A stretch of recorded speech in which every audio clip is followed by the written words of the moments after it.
Hello students, welcome to the session. So let's begin with the transportation in human beings. So before going to the transportation of human beings, it actually involves a circulatory system. What is circulatory system? The system that circulates the blood and lymph through the body, and it consists of heart, blood vessels, blood, lymph and lymphatic vessels and other glands also. So let's begin with the blood. What is blood? Blood is a fluid connective tissue, and it consists of RBC, WBC, plasma, platelets, these all types of fluid medium. So the blood consists of fluid medium called as a plasma. So blood contain a fluid medium. Blood contain different type of cells, that is WBC, RBC, platelets, but blood also contain a fluid medium which is called as a plasma. So this plasma actually help in the transportation of food, carbon dioxide and nitrogenous waste in dissolved form. So oxygen is carried out by the RBCs with the help of hemoglobin. I discussed about it in the previous class in the respiration. That also we need a pumping organ. Which pumping organ? Pumping organ is heart, that actually push blood around the body and a network of tubes to reach all the tissue, and also to ensure that this blood reaches to all part of the body. So let's begin with the heart. Heart is actually a muscular organ. So this is all about this is a diagram of heart. I would like to little bit give you a introduction about this structure. That heart actually is a four chambered heart. These are the left atrium, left ventricle, right atrium, right ventricle. Upper part is atrium, lower part is ventricle. So also there is a pulmonary veins, the veins that is connected to the lungs. This is called as a pulmonary veins, and the arteries that is connected to the lungs, this is called as a pulmonary arteries.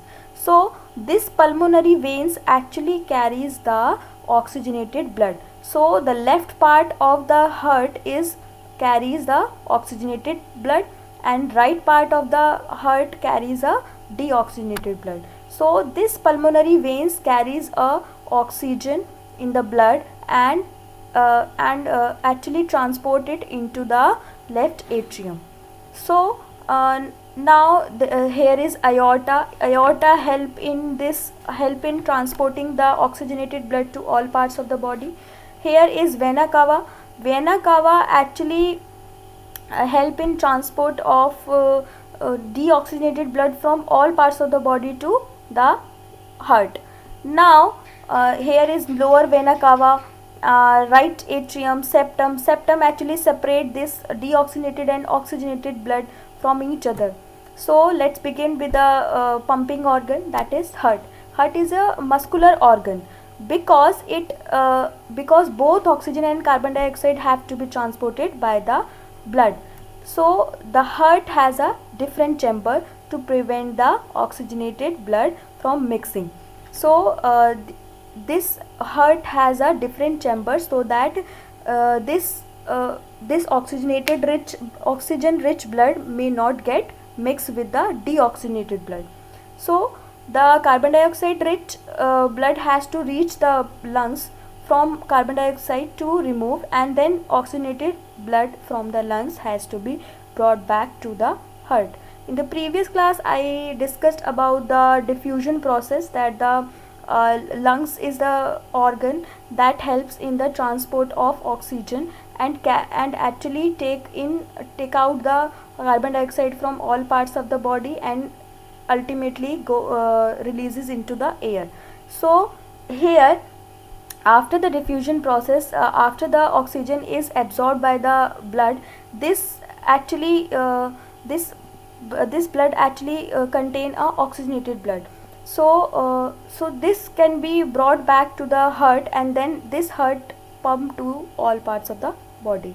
So this oxygen rich blood is then pumped to the rest of the body.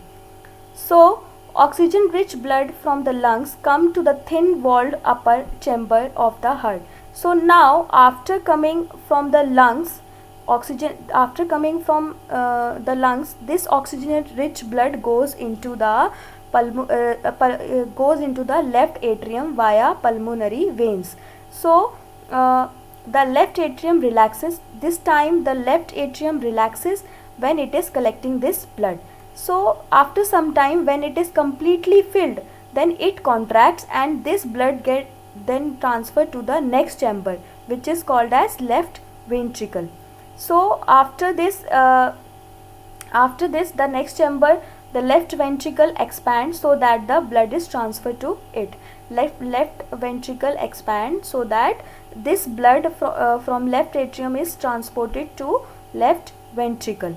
So deoxygenated blood comes from the body to upper chamber on the right. So after this this oxygenated blood get transferred to all parts of the body via aorta. So after releasing to all parts of, after providing oxygen rich blood to all parts of the body, then the carbon dioxide the deoxygenated blood or carbon dioxide rich blood via vena cava goes into the right atrium. So so that the blood is when the muscular left ventricle the deoxygenated blood comes from the body to upper chamber of the right. So deoxygenated blood comes to the upper chamber, that is right atrium via vena cava.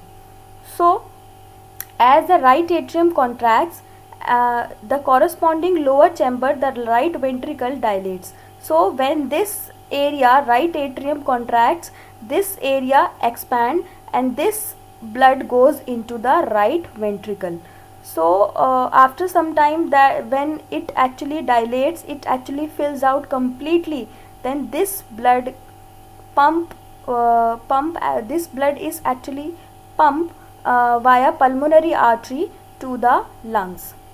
So here it is mentioned that this transfer blood to the right ventricle, which turns pump to the lungs for oxygenation. So after some time, the right ventricle pumps the blood via pulmonary arteries for the oxygenation. Ventricle have to put blood into various organ. They have a thicker muscular wall, but ventricle part have a thicker muscular walls, and it actually walls ensure that blood does not flow back when the area or ventricle contract. So here oxygen enter the blood in the lungs. How oxygen enter into the blood? So here it is, the separation of right side and the left side of the heart is useful to keep oxygenated and deoxygenated blood from mixing. So the separation of this left side or right side should be there, so that this oxygen rich blood and deoxygenated blood get not mixed. Why it is necessary? Because we human beings need a high efficient supply of oxygen for our body. Why? Because we actually use our energy to maintain our body temperature. We have a homeostasis body. Homeostasis means we actually maintain our body temperature.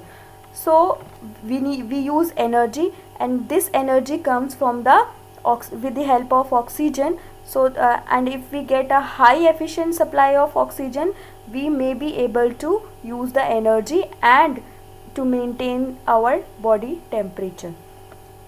So this is it about the human beings. So next one is this is all about birds and mammals. What about the amphibians and reptiles? Amphibians and reptiles have a 3-chambered heart. They actually tolerate some mixing oxygenated and deoxygenated blood. Fish have a 2-chambered heart. It actually passes directly oxygenated blood to the rest of the body. So that's why it needs only 2-chambered heart. So here it is. This is known as the double circulation. Why double circulation? It is called as double circulation because the heart receives deoxygenated blood from different parts of the body and it pumps this blood to the lungs. the oxygenated blood from the lungs return to the heart, which is pumped again into the different parts of the body by heart. So the blood passes twice through the heart, making one complete round through the body. That's why this is called as the double circulation. So let's start with the blood pressure. What is blood pressure? The force that blood exert on the wall of the vessels. This kind of a pressure is known as blood pressure. So the blood pressure in arteries is much greater than the veins. There are two type of blood pressure. One is systolic pressure, another one is diastolic pressure. Systolic pressure is the pressure when the pressure of blood inside the artery during the ventricular systole contraction is called as the systolic pressure. When this ventricular systole actually contract, when it is completely filled with the blood and it is ready to transport it to the all parts of the body, so this type of a pressure is known as systolic pressure. And the pressure in arteries during the ventricular diastole, ventricular diastole is the relaxation. Relaxation means when this blood completely goes out from the heart, then this type of a pressure is known as